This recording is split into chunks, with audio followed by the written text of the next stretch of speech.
बिस्मिल्लाहिर्रहमानिर्रहीम। चाफी विद मकसूद। मैं हूं मोहम्मद मकसूद। सुना है, पढ़ा है, देखा है कि होनहार बरवा के चिकने चिकने पात के एक बच्चा जो छोटी सी उम्र में लेके चीज़ को आगे चलता है तो वहीं से बड़े बुजुर्ग उसका अंदाज़ा लगाना शुरू हो जाते हैं कि ये आने वाले दिनों में क्या बनेगा। पाकिस्तानियों के बारे में तो वैसे गैस करना बड़ा मुश्किल होता है, लेकिन फिर भी आसार बता देते हैं कि ये क्या बनेगा। दोस्त फ़र्ज़ करें कि जो छोटी सी उम्र में 5-6 साल की उम्र में एक रोबोटिक कार ही बना देता है। आप सोचें, उम्र देखें, उसके काम देखें, तो यकीनन सब ने गैस करना शुरू कर दिया, यार ये आने वाले दिनों में पता नहीं क्या से क्या बनेगा। लेकिन फिर होता क्या, कुछ भी नहीं होता। वो बंदा पाकिस्तान में होता ही नहीं है, वो बाहर चला जाता है और फिर पता चलता है कि बाहर के लोग उससे बहुत ज़्यादा इस्तेफादा कर रहे हैं। इस तरह के बहुत सारे किस्से कहानियाँ, बहुत सारे नौजवान हैं कि जिनके अंदर कुछ करने का, कुछ बनने का जज्बा, पैशन मौजूद है, लेकिन इसके बाद वो नज़र नहीं आते। बाद में पता चलता है कि जी वो अपनी सलाहियतों का फ़ायदा उठाने के लिए या अपने जो अल्लाह ने उनको खुदादा सलाहियत दी होती है उसको आजमाने के लिए बाहर जा चुके हैं। मजबूरी लेके जाती है, शौक से नहीं जाता। मैं आज तक जितने दोस्तों से मिला है या इंटरव्यूज़ किए हैं, उनके अंदर एक दर्द नज़र आया है कि वो अपने पैशन से, अपने स्किल से अपने मुल्क को फ़ायदा पहुंचाना चाहते थे, लेकिन अनफॉर्चुनेटली उनको यहाँ पर मौके दस्तयाब नहीं हुए। हमारे आज के शो के भी एक दोस्त ऐसे ही हैं कि जो इलेक्ट्रिक इंजीनियर हैं, स्पेशलाइज रोबोटिक इंजीनियरिंग में उनका एक बड़ा नाम है, बड़ा मकाम है। तो ये जो मैंने 7 साल वाले बच्चे की मिसाल दी थी, इन्हीं की थी।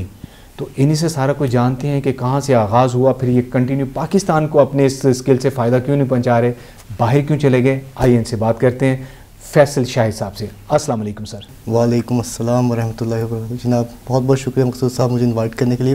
पहला सवाल मेरा यही जो है कि आप इंजीनियर हैं, किस चीज़ के इंजीनियर हैं? बेसिकली मैं एम्बेडेड डिज़ाइन के ऊपर काम कर रहा होता हूँ। नॉर्मली इसमें इलेक्ट्रॉनिक्स और प्रोग्रामिंग दोनों को मिला के हम फाइनल प्रोडक्ट रेडी कर रहे होते हैं।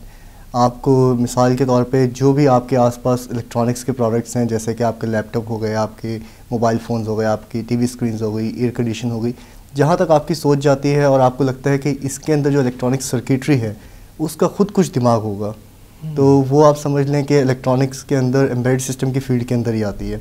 तो अल्हम्दुलिल्लाह अल्लाह का शुक्र है कि काफ़ी सालों से इसी फील्ड में जॉब कर रहे हैं और साथ ही साथ अपना खुद का भी एक स्टार्टअप स्टार्ट किया हुआ है। तो इस पे हमारा काफ़ी काम चल रहा है अल्हम्दुलिल्लाह। फैसल भाई, ये इस तरफ आने का ख्याल कैसे आया आपको? हम तो एक ज़राई मुल्क है, 70% ज़राअत में मुश्तमिल है। वो अलग बात है कि प्याज हम बाहर से मंगवाते हैं, टमाटर हम बाहर से मंगवाते हैं, कहने का हम 70% ज़राअत पे हैं। तो आप ये इंजीनियरिंग की तरफ क्यों चले गए? एक्चुअली सिनेरियो कुछ इस तरह से था कि बचपन से ही अब्बू का काफ़ी ज़्यादा ताल्लुक़ इलेक्ट्रोमैकेनिकली मशीनरी के साथ था, ज्वेलरी के बेसिस पे, और वक्त के साथ साथ इंटरेस्ट डेवलप होता गया। 7 साल की उम्र में मैंने अपनी पहले रोबोटिक कार बनाई थी। 7 साल की उम्र में? जी, रोबोटिक कार बना ली? जी, बेसिकली उस इतनी ज़्यादा फंक्शनलिटीज़ नहीं थी, लेकिन उसके अंदर कम से कम वो फॉरवर्ड जाती थी, रिवर्स आती थी और थोड़े बहुत टर्न्स भी करती थी, लेकिन वो बिल्कुल उसके पास कोई दिमाग नहीं था। एक दफ़ा आपने ऑन कर दिया वो चलती रहती थी। क्या बात है। तो वक्त के साथ साथ चीज़ों को और समझा बेहतर तरीके से, काफ़ी अब्बू से भी गाइडेंस मिली और टाइम के साथ साथ समझ में आया कि यही शायद वो चीज़ है जिसमें मुझे जाना चाहिए और ये मैं बेहतरीन तरीके से कर सकता हूँ। फिर यूनिवर्सिटी में आने के बाद और चीज़ें जब सीखी तो समझ में आया कि सिर्फ़ और सिर्फ इसको कैजुअली चलाना क्यों है, बल्कि इसको वो काम दिए जाएँ जो वो खुद कर सकें। वक्त गुजरा, चीज़ें समझने लगे, डिग्री हो गई थी, लेकिन मज़ा नहीं आ रहा था, इन्जॉय नहीं कर रहा। जैसे आपने बताया कि ज़राअत से मुतालिक हमारी फील्ड है, पाकिस्तान में मेनली काम जो उनसा है वो एग्रीकल्चर के अंदर हो रहा है। नहीं, माफ़ी के साथ हैं, हम ज़राअत पे ही हैं, लेकिन ज़राअत भी जो कर रही हो आपके सामने है। बिल्कुल इसी तरह से ही है। इस चीज़ को समझते हुए और क्योंकि मैं उस तरह से अपने आप को 100% यूटिलाइज़ नहीं कर पा रहा था, तो मुझे लगा कि बाहर निकलना चाहिए, एक दफ़ा कुछ वक्त के लिए एक्सपोजर लेना चाहिए, चीज़ों को समझना चाहिए बेहतर तरीके से और देखना चाहिए कि क्या हालात चल रहे हैं। तो इसी तरह मुझे एक मौका मिला UTS university of technology Sydney से मास्टर्स करने का रोबोटिक्स में, और वहाँ जाके मुझे समझ में आया, वहाँ पे मेरा जो थीसिस थी वो इसी प्रोजेक्ट के ऊपर थी कि माफ़ी के साथ फैसल भाई मैं आपको यहीं पे रोकूंगा। आपने 7 साल की उम्र में गाड़ी बनाई, रोबोटिक गाड़ी बनाई जो कम से कम आगे पीछे मूव हो सकती है। दैट मीन कि इस चीज़ की गमाजी थी कि अगर इस चीज़ को आप इन्हांस करें तो बहुत अच्छा बना सकते हैं। बेशक। तो आपकी किसी ने हौसला अफजाई नहीं की? हौसला अफजाई का सिनेरियो तो पाकिस्तान में तो बहुत कम है, लेकिन अब मेरे पर्सनली बैकग्राउंड जो सा था उसमें अब्बू का भी सेम फील्ड थी और साथ ही साथ वो मुझे नए से नए लोगों से मिलवाते थे जो कि इस फील्ड में काफ़ी महारत हासिल किए हुए थे, और उनका यही ताल्लुक़ था कि सिर्फ किताबी पढ़ाइयाँ काम नहीं आती, आपको हैंड्स ऑन स्किल्स बहुत ज़रूरी हैं, जिसकी शिद्दत से कमी मैंने पाकिस्तान में पाई। मैंने देखता था कि मेरे काफ़ी दोस्त वगैरह मेरे साथ होते थे जो कि FSC के अंदर, मैट्रिक के अंदर 1000+ स्कोर्स उन्होंने किए हुए थे, इवन दो बैक देन 2012, और फिर भी वो काफ़ी परेशान रहते थे कि ये ऐसी क्या चीज़ें हैं जो कि हमें समझ क्यों नहीं आ रही। क्यों? क्योंकि बिल्कुल पाकिस्तान का निज़ाम इस तरह का है कि आपको FSC तक रटाफिकेशन के अंदर रहना है, आपने चीज़ों को रटा मार मार के याद कर करके वही लॉज याद करने हैं, वही आपने फार्मूलाज याद करने हैं जिनके आपको एज इट इज़ एग्ज़ाम्स में दे देने हैं। जैसे ही आप यूनिवर्सिटी के अंदर एंटर करते हैं सिनेरियो ही बदल जाता है। वहाँ पे आपको वो कहते हैं कि आप कॉन्सेप्ट के ऊपर आए। जिन लोगों को कॉन्सेप्ट का मतलब ही नहीं पता, उनको आप कहेंगे कि कॉन्सेप्ट के ऊपर आए तो वो क्या करेंगे।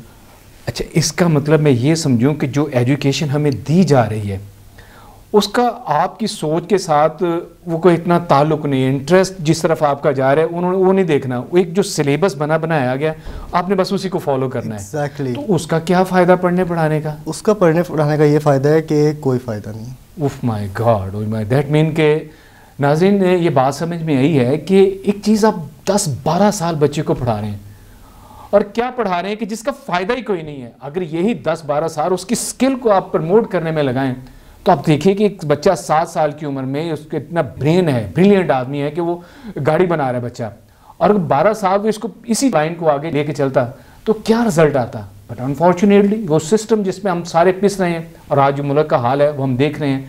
एनीवेज, बात को आगे बढ़ाते हैं। फिर सर आप बाहर चले गए? जी, तो बाहर जाने के बाद जब मेरी मास्टर्स की मैंने थीसिस स्टार्ट की, वहाँ पे मैं स्मार्ट ऑटोमेशन के साथ और एग्रीकल्चर सिस्टम के अंदर गया। वहाँ पे सिनेरियो कुछ इस तरह से था कि वो चाह रहे थे कि जो उनका एग्रीकल्चर सिस्टम है, मेरा मास्टर्स ऑस्ट्रेलिया से है और वो भी एक काफ़ी हद तक ज़राई मुल्क ही है। मेनली उनके पहले जो सी इनकम थी वो ज़राअत के थ्रू आती थी और अब आहिस्ता आहिस्ता वो अपडेट कर रहे हैं, टेक्नोलॉजी के अंदर इंटर कर रहे हैं, हर किस्म की माइनिंग इंडस्ट्री में आ रहे हैं, हर किस्म की इंडस्ट्री के अंदर अपने आप को इन कर रहे हैं। तो ज़राअत में ये होता है कि आपको अपने रिज़ल्ट्स बेहतर से बेहतर बनाने होते हैं वर्ल्ड वाइड कम्पीट करने के लिए।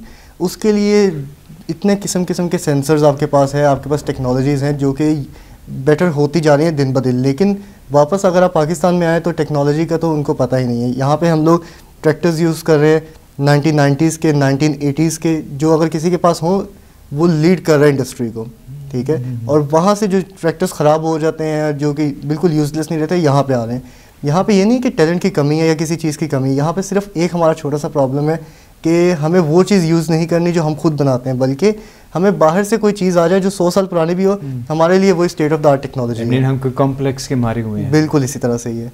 तो इस कॉम्प्लेक्स से निकलने के लिए बाहर का आपको एक्सपोजर थोड़ा सा अगर मिल जाए तो वो आपको एक अलग दुनिया दिखाता है, आपको अपॉर्चुनिटीज़ दिखाता है जो पाकिस्तान में है लेकिन हम लोग यूटिलाइज़ नहीं कर पा रहे। और साथ ही साथ आपको इस चीज़ का भी अंदाज़ा करवा देता है कि हम दुनिया से कितना पीछे रहते जा रहे हैं। आज अगर हम दुनिया से 10 साल पीछे हैं तो 10 साल के बाद हम 20 साल नहीं बल्कि 100 साल पीछे हो चुके हुए होंगे। और इस चीज़ को समझने का बेहतरीन वक्त आज का है। क्यों? आपके पास यूट्यूब है, आपके पास इंटरनेट की एक्सेस है, आपके पास यूडेमी है, खान अकेडमी है, बेशुमार आपके पास सोर्सेज हैं जहाँ से आप चीज़ें सीख सकते हैं, ठीक है। असल में हमारे पास टाइम नहीं होता सीखने। यूट्यूब पे हमने वो सारा कुछ तो देखना होता है सिवाय काम की चीज़ के। बिल्कुल तो बिल्कुल, क्या करें? वो तो बहुत ज़रूरी। व्हाट्सअप भरे होते हैं मैसेजेस के, लेकिन वही मैसेजेस होते हैं जो कि सिर्फ उसको पता जो कर रहा है या जो भेज रहा है, तीसरे बंदे को तो बता ही नहीं सकते। बेशक इस तरह हमने स्किल बहुत ज़ाया की हुई है। 100%। चलिए, मैं आप ही की बात, आप जो ज़रा एक प्रोफेशन में इंजीनियर हैं, ये ज़राअत की किस तरह से हम बेहतरी कर सकते हैं इसमें लेके? ज़राअत के अंदर, ज़राअत के और बाकी जितनी भी फील्ड्स हैं ना, पहले बेसिक चीज़ होती है कि उस चीज़ को अंडरस्टैंड करना कि प्रॉब्लम क्या है। अगर आपने प्रॉब्लम समझ ली है तो ये समझें कि आपका 70% सॉल्यूशन हो गया है। अगर बाकी 30% डेवलप करना कोई मसला नहीं है। टू बी ऑनेस्ट, मैं पाकिस्तान में इंजीनियरिंग से रिलेटेड जो काम हो रहा है गली गली घुमा हुआ हूँ, ठीक है, बाज़ार घुमा हुआ हूँ। इस्लामाबाद में, कराची में, इस्लामाबाद में हमारे वो क्या कहते हैं कॉलेज रोड पे है, लाहौर में हम हॉल रोड पे चले जाएं, कराची में हम सदर में चले जाएं, वहाँ पे इतना ज़बरदस्त किस्म का टैलेंट बैठा हुआ है कि आप आइडिया बाद में देंगे, वो आपको सोल्यूशन पहले बना के देंगे, ठीक है। लेकिन मसला ये है कि हम लोग प्रॉब्लम को प्रॉब्लम की तरह सोचते ही नहीं है। हम कहते हैं जो जिस तरह से चल रहा है चलते रहे, जैसे हमारे बाप दादा करते थे, उनके बाप दादा करते थे, वो चीज़ उसी फ्लो में चल रही है, चलने दें, क्या फ़र्क पड़ता है। अगर बाहर किसी गोरे को वो काम करते हुए देखेंगे, हम कहेंगे ये हमें चाहिए। तो सबसे पहले ये है कि प्रॉब्लम्स को शॉर्टलिस्ट करना है हमने, और जब हमें प्रॉब्लम समझ आ जाएगी, अगला फेज़ होता है एनालिसिस का, कि आपने जो भी आपकी चीज़ें, मिसाल के तौर पे आपका एक फार्म है, आपने सबसे पहले देखना है कि आप उसकी एनालिसिस कैसे कर सकते हैं। एक शख्स जो दूर से खड़े होकर देख रहा है कि ये फार्म है, इसके अंदर वहाँ पे मिसाल के तौर पे 100 एकड़ का फार्म है, अब वो किधर ढूंढेगा कि कहाँ पे कोई चीज़ ख़राब हो रही है, वहाँ से ख़राब होनी शुरू होगी, वो हर जगह फैलती जाएगी। वहीं पे दूसरी तरफ अगर वो सिर्फ़ और सिर्फ कुछ सेंसर्स, चंद सेंसर्स उसको लगेंगे जो कि उसने स्पेसिफिक एरियाज़ के अंदर डिवाइड करके लगा देने, वो सेंसर्स उसको कम्प्लीटली डाटा भेजते रहेंगे IoT के थ्रू, और वो डाटा उसके मोबाइल फ़ोन पे जो इस वक्त हर एक शख्स के हाथ में है, डिस्प्ले हो रहा होगा कि इस एरिया के अंदर जो सी रीडिंग्स है वो हमारी थोड़ी सी करप्टेड है, वहाँ यहाँ पे कुछ इश्यूज़ हैं, ये आप जाके एरिया एक्सप्लोर कर लें। खुद भी जाने की ज़रूरत नहीं है, सिंपली ड्रोन टेक्नोलॉजी इस वक्त बहुत एडवांस हो चुकी है, और लोग कहते हैं कि ये बाहर की टेक्नोलॉजी है, इधर से आ रही है, उधर से आ रही है। 2017 में, आज से 6 साल पहले हम भी यहाँ पे ड्रोन बना रहे थे, लेकिन आज उसका नामो निशान नहीं है। हम कहते हैं कि हमें बाहर से ही चाहिए। क्यों हमने बनाना छोड़ दिया ड्रोन? हमने बनाना इसलिए छोड़ दिया कि दुनिया का कोई भी प्रोफेशन हो वो चलता है सेल्स के ऊपर। यहाँ पे सेल्स का ट्रेंड ये है कि हमें ब्रांड की तरफ जाना है, हमने उस बंदे से वो चीज़ लेनी है जो कि एक स्टैंप लगा के दे रहा है made in Germany, made in France, made in XYZ। अगर उस चीज़ के ऊपर स्टैंप लग जाए मेड इन पाकिस्तान, तो हम उसको कहेंगे कि यार ये 1 लाख रुपए की चीज़ हमें 500 रुपये में दे दो। ये बिल्कुल सच है। आपने देखा होगा कि जब नेगोशिएशन चलती है तो यहीं से वो स्टार्ट करते हैं कि जितना इसको तोड़ दो, जितना इसको डीमोटिवेट कर सको कर दो, उसके बाद मार्केट में चीज़ें नहीं आती। इस चीज़ को किस तरह से इन्हांस कर सकते हैं, किस तरह से हम इनको मुतमिन कर सकते हैं, कोई हौसला अफजाई हो सकती है? सिर्फ एक सिंपल सा इसका तरीका है, एक चांस दें, छोटा दें, बेसिक से ट्राई करवाएं। अगर तो आपको पहली फेज़ पे नहीं समझ में आ रहा, आप आगे बढ़ें, आप अपने बिजनेस को अफेक्ट ना करें उससे। लेकिन स्टार्टअप्स बहुत ज़रूरी है। हम ये नहीं कह सकते कि मिसाल के तौर पे एक XYZ कंपनी है जिसका $1 मिलियन का टर्नओवर है, उसको हम कहें कि यार आप हमें ये बेसिक सी चीज़ बना दो, हम इसको चेक करेंगे, फिर अगर आपके साथ हमारा काम बनेगा तो हम करेंगे। कभी भी नहीं बनेगा। लेकिन वहीं पे एक इंजीनियर जो अभी ग्रेजुएट होकर निकला है, उसको पता नहीं है कि मार्केट क्या चल रही है, उसको काम चाहिए, आपको भी काम चाहिए। आप उसके साथ बैठ के बातचीत करें कि अगर आप ये चीज़ हमें बना के दे सकते हैं तो हम आपको इतनी पे करेंगे। पे भी आप बाद में डिसाइड करें। पहली चीज़ तो ये डिसाइड करनी चाहिए ये हमारे इनपुट आउटपुट्स हैं, ये हमें चीज़ चाहिए। अगर आप ये हमारे साथ डेवलप कर सकते हैं, हम आपको हर वो चीज़ प्रोवाइड करेंगे जो इसको बनाने के लिए ज़रूरी है, और साथ ही साथ जो बेसिक आपकी नेसेसिटीज़ हैं वो हम पूरी करेंगे। 90% लोग जिनको काम आता है, जिनको इंजीनियरिंग के अंदर अपने आप को प्रूफ करना चाहते हैं, जिनको इंजीनियरिंग में मज़ा आता है, उनको स्टार्ट में पैसों की लालच नहीं होती, उनको किसी और चीज़ की लालच नहीं होती। जिस घर वालों ने उनको भेजा है इस काम के लिए, उनको भी पता है कि इसको टाइम लगेगा। यहाँ पे पाकिस्तान में तो ख़ास तौर पे मशहूर है कि इंजीनियर जो उनसा है वो भूखा मरेगा। जी हाँ। और बाहर जाके मुझे एक चीज़ जो मैंने सीखी वो ये कि जो मर्ज़ी भूखा मरो, इंजीनियर कभी नहीं भूखा मरता। क्या बात है। क्यों? क्योंकि यहाँ का इंजीनियर सेल्समैन नहीं है, उसको अपने आप को नहीं बेचना आता। बाहर का इंजीनियर सेल्समैन है, वो चीज़ बाद में और अपने आप को पहले बेचता है। ये चीज़ जब हम लोग इस गैप को फिल कर लेंगे। किसका कसूर है? एक जिस बंदे में एक पोटेंशियल है, उसको कुछ करना आता है, क्या उसको ऊपर से लोग मौका नहीं दे रहे, या हमारे लोगों में पोटेंशियल नहीं है? कि मौका देने वाले तो हैं लेकिन कोई अवेल करने वाला नहीं है। अगर आप वर्ल्ड वाइड दुनिया का पोर्टफोलियो उठाए ना, जो state of the art technologies आ रही हैं, उनके फ्रंट एंड पे कोई और होगा, कोई गोरा होगा या कोई इंडियन होगा या कोई इस तरह से होगा, लेकिन बैक एंड पे कहीं ना कहीं उसकी बैकबोन पाकिस्तानी इंजीनियर होगा। They are super smart. ठीक है, तो हुनर की कमी तो सवाल ही कहीं नहीं है। मसला वहाँ पे आता है कि हम पाकिस्तानियों में 3 तरह के पेशे हैं। एक मतलब जो नॉर्मल फैमिलीज़ हैं, उनके अगर बेटा हुआ है या वो डॉक्टर है या वो इंजीनियर बने, तीसरी चीज़ कुछ नहीं है। हाँ, अगर एक बहुत मतलब कि कह लें कि काफ़ी हद तक लोग समझ गए हैं, मार्केट का एक्सपीरियंस है, तो वो तीसरी फील्ड भी आने देते हैं कि चार्टर्ड अकाउंटेंट बन जाए या ACCA कर ले, इस तरफ आ जाए। इसके बाद चौथी फील्ड नहीं है। इससे क्या हो रहा है, बच्चे को आप एक बॉक्स के अंदर कैद कर रहे हैं। जब वो बच्चा कैद हो गया है, वक्त के साथ साथ जितना मर्जी वो शार्प ब्रेन हो, वो आहिस्ता आहिस्ता आहिस्ता आहिस्ता लिमिटेड हो जाता है। उसकी सोच लिमिट हो जाती है। सोच लिमिट वहाँ तक पहुँच जाती है कि उसको आइडिया किसी और का चाहिए, वो अपना आइडिया भी नहीं बना सकता। तो सबसे पहले पेरेंट्स को ये बात समझनी पड़ेगी कि हर बच्चा एक जैसा नहीं होता। ये 5 उंगलियां एक बराबर नहीं है, हर एक की अपनी फंक्शनैलिटी है, तो उस फंक्शनैलिटी के हिसाब से उनको उसको यूटिलाइज करने दें। वैसे भाई कोई और मिसाल हो सकती है? अगर 5 उंगलियों की मिसाल, तो एक बच्चा अंगूठे के जैसा होगा, कोई और खूबसूरत जैसे किडिंग। मज़े की बात ये देखें, 5 उंगलियों में अगर आप सिर्फ इस चीची को, ये छोटी उंगली को ही निकाल दें, ठीक है, तो हाथ अपना ऑलमोस्ट 50 to 60% पावर खो देता है।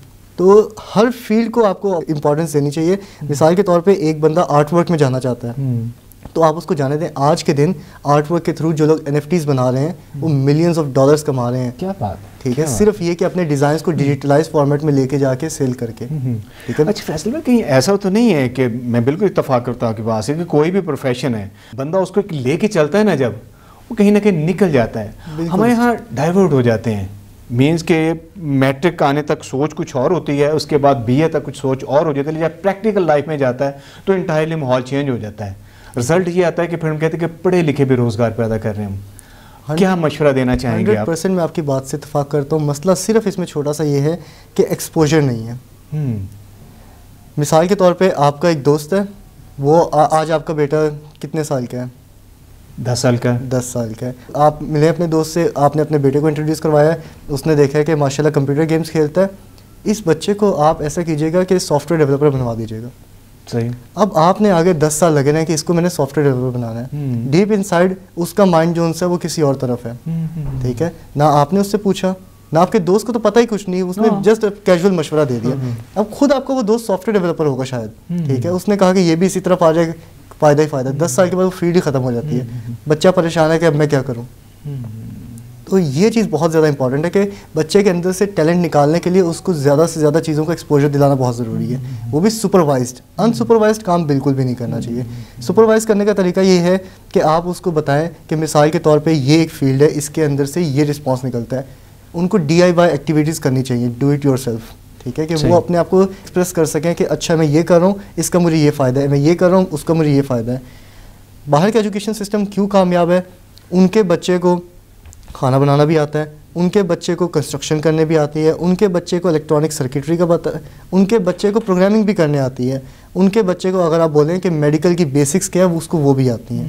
ठीक है, और ये चीज़ें वो नहीं है जो उनको स्पेशलाइजेशन में जाकर समझाना शुरू करें। हमारे यहाँ ये होता है कि 9th में बच्चा आया, अब उसने चूज़ करना है बायो रखनी है, अपना क्या कहते हैं कंप्यूटर साइंस रखनी है, या फिर तीसरी जो आर्ट्स की फील्ड है वो रखनी है। तीसरे के बाद चौथा ऑप्शन ऑलमोस्ट कुछ भी नहीं है। फिर आगे FSC में जाता है, फिर दो तीन ऑप्शन थोड़ी बहुत लिमिटेड है।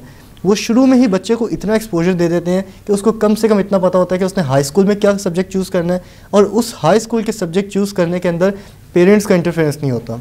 अच्छा, पेरेंट्स की सिर्फ गाइडेंस होती है, सुपरविजन होती है सिर्फ। इंटरफेयर वो नहीं करते, वो कहते हैं जो आपने करना है आप करो, ठीक है, ये बस बताओ कि क्यों करना है। हमारे बच्चों से हम सवाल नहीं पूछ सकते कि आप अगर ये करना चाह रहे हो तो क्यों करना चाह रहे हो। क्यों? क्योंकि हमने सारी ज़िंदगी उनको बताया कि ये करो, ये नहीं बताया कि ये क्यों करो।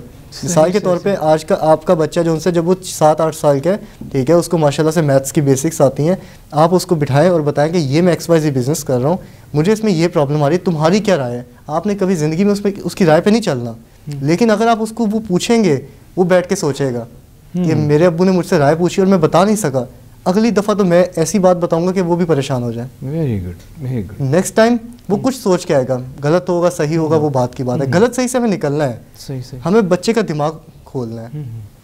वो बच्चा जब अपने 8th क्लास क्रॉस करेगा, उसको सब्जेक्ट चूज़ करेगा, उसको पता होगा मैंने क्या करना है। वो बच्चा जब अपना FSC में पहुंचेगा, हाई स्कूल में पहुंचेगा, उसको पता होगा कि मैंने क्या करना है। वो बच्चा यूनिवर्सिटी में जब एडमिशन लेने वाला होगा, वो आपसे नहीं पूछेगा कि मैं क्या करूं, वो आके आपसे डिस्कस करेगा, आपसे कन्वर्सेशन करेगा कि बाबा ये मैं करना चाह रहा हूँ, ये इसके मेरिट्स हैं और ये डीमेरिट्स हैं, अब आप बताएं कि क्या मैं कर सकता हूँ। बिल्कुल, जब आपको वो एक्सप्लेन करेगा तो आप भी कहेंगे कि हाँ हाँ करो, और जब 10 साल के बाद आप उसको देखेंगे इंशाल्लाह वो ऐसी पोजीशन पे होगा कि आपको उस पर फ़ख्र होगा। बड़ा मुश्किल सा काम है। बाहर के बच्चों की आप मिसाल दे रहे हैं, तो बाहर के बच्चों के साथ तो भाई वो लोग जिस तरह बता रहे हैं कि वो ये भी कर लेता है, ये भी कर ले, हमारे इधर इमोशंस बहुत टच होते हैं। हाय मेरे पुत्र ने कुछ नहीं कहना, सो रहा है बस उसको सोने दें, और बेड पे उसको हर चीज़ प्रोवाइड कर देते हैं, और एक उम्र का खासा हिस्सा जो होता है इसी मोहब्बत की नज़र हो जाता है। और फिर जब प्रैक्टिकल मैदान में आता है तो लाइफ तो फिर कुछ और होती है। आई थिंक बहुत बड़ी एक रीज़न ये भी है कि जो अब पहले दिन से एक बेस बनाना शुरू करते हैं, हमारे बच्चों की वो नहीं बन पाती। बिल्कुल, ये चीज़ बिल्कुल इसी तरह से ही है कि हम बेस में ही बच्चे को इतना ज़्यादा पैम्पर कर देते हैं कि जब वो रियल वर्ल्ड में जाता है तो वो रोना शुरू हो जाता है कि ये मेरे साथ क्या हो रहा है। और उसके बाद हम एक ही लेवल के ऊपर रुक जाते हैं कि ये ज़िंदगी इतनी काफ़ी है, इसमें मैं खुश हूँ, आगे मुझे बढ़ने का कोई फ़ायदा नहीं है। क्यों? क्योंकि मैं तो कुछ कर नहीं सकता। तो अगर स्टार्ट में आपने पैम्पर करना है, आपने उसकी ख्वाहिशात पूरी करनी है, आपको अच्छा लगता है आप करें, लेकिन उसको प्रैक्टिकली दुनिया का बताएं कि दुनिया में बेटा ये चल रहा है। और वो शुरुआत घर से ही होती है। घर से पहला स्कूल आपका घर होता है, माँ की गोद होती है, ठीक है, उसके बाद वहाँ से आप निकल के बेसिक प्राइमरी स्कूल में जाते हैं, वो सारी चीज़ें आगे चलती वैसे जाती मैं हैं। कहीं पढ़ रहा था कि बाहर बच्चों को जब वो ट्रेन करते हैं तो उसको मुख्तलिफ क्विज प्रोग्राम वगैरह उसको दिखाते लगाते हैं, वही उनके एक लाड मोहब्बत है, बड़ा प्राउडली बताते हैं ये सवाल का जवाब देगा हमारे, क्या हमारे बच्चा ज़रा गाल काट के दिखा, हाँ हमारे बच्चे की तरबियत कुछ इस तरह की हो रही होती है। बिल्कुल 100% इसी तरह से। आप बाहर सर चले गए हैं तो आपने जितना एक स्किल अपने साथ ही उधर ले गए हैं, तो फिर पैदा आप पाकिस्तान में आपकी बॉर्न है? सऊदी अरब में। माशाल्लाह, आपको तो फिर बड़ा एहतराम करना चाहिए हमें। तो फिर पाकिस्तान आए? जी मैं अब बैचलर्स करने के लिए पाकिस्तान आया था। अब ऑस्ट्रेलिया में वापस जा रहे हैं जी। तो क्या है कि लाइफ का कुछ हिस्सा पाकिस्तान को जो एक स्किल अल्लाह ताला ने आपको दी है वो पाकिस्तान को भी उसको कोई फ़ायदा देंगे या सारा कुछ गोरों के लिए रख दिया है? सर मैंने 5 साल यहाँ पे पाकिस्तान में गुजारा, ज़्यादा टाइम नहीं गुजारा, लेकिन जो होता है ना कि जिस दिन मैंने पहली दफ़ा पाकिस्तान में कदम रखा था, दिल में एक सरसरी सी आई थी कि ये मेरा मुल्क है, यहाँ से मुझे कोई निकाल नहीं सकता। आप दुनिया में कहीं भी चले जाए, कुछ भी करते रहे, आपको हमेशा एक चीज़ होगी कि या एक चीज़ कुछ मिसिंग है, और वो मिसिंग यही चीज़ होती है कि आपका घर, आपके फैमिली मेम्बर्स, आपके रिलेटिव्स, आपके दोस्त, वो किधर है, ठीक है, और आपका मुल्क, आपको मुल्क से ऑटोमेटिकली मोहब्बत एक होती है।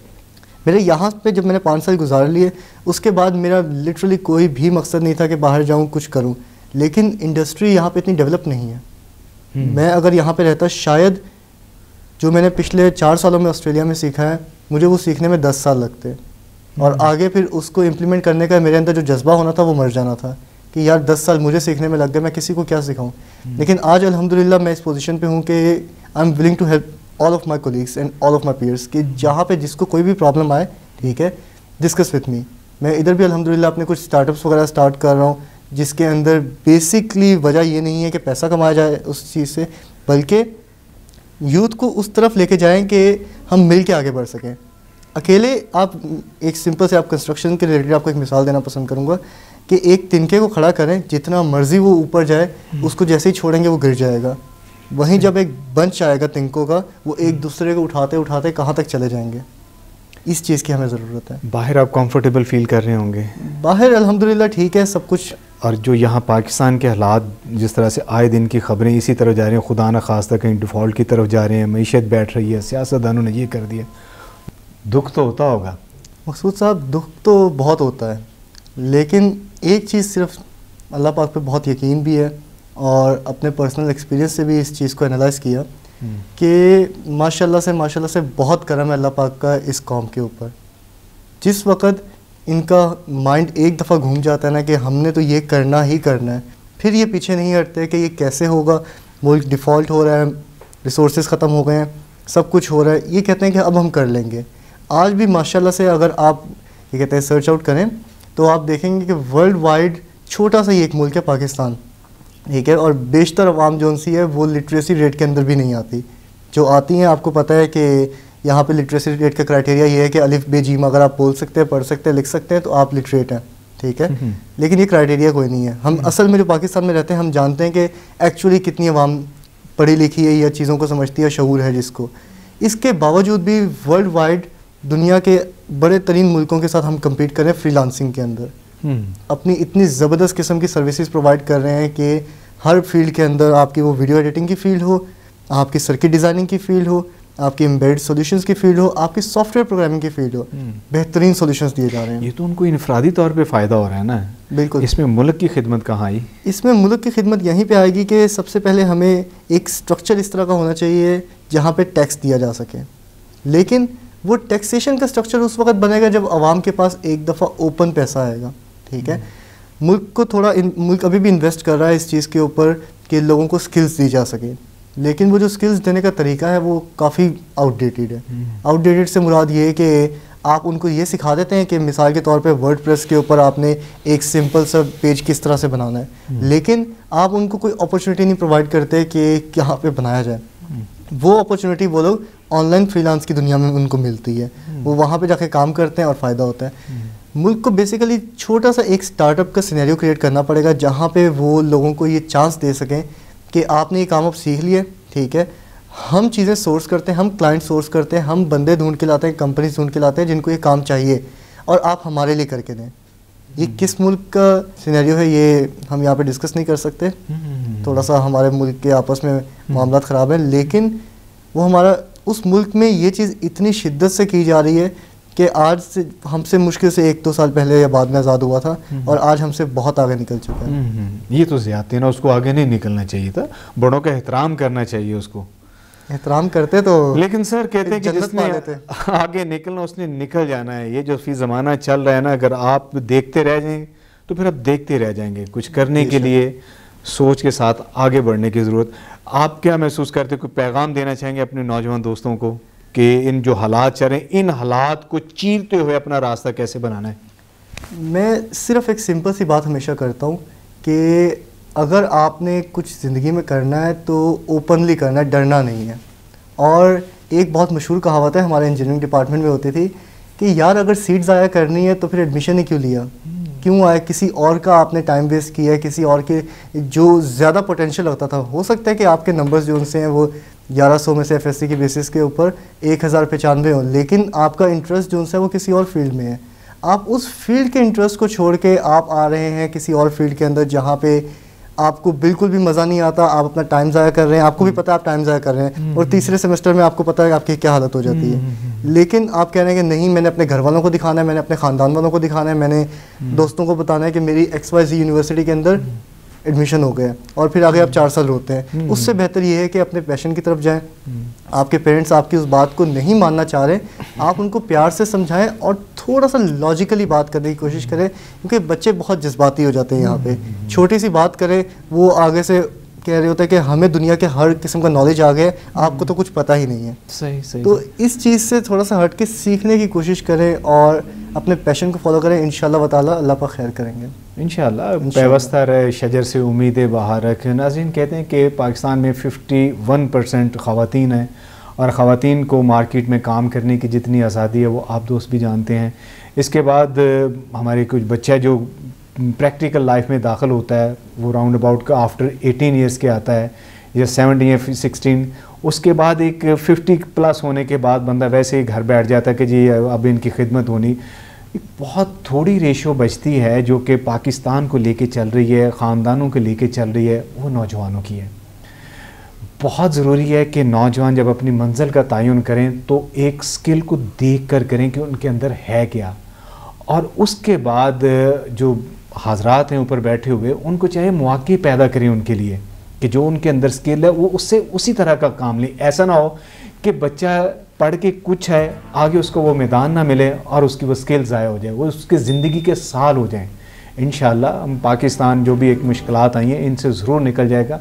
नौजवानों पे एतमाद करना होगा, उनको मौके फराहम करने होंगे। मिलते हैं किसी और प्रोग्राम में। अस्सलाम वालेकुम।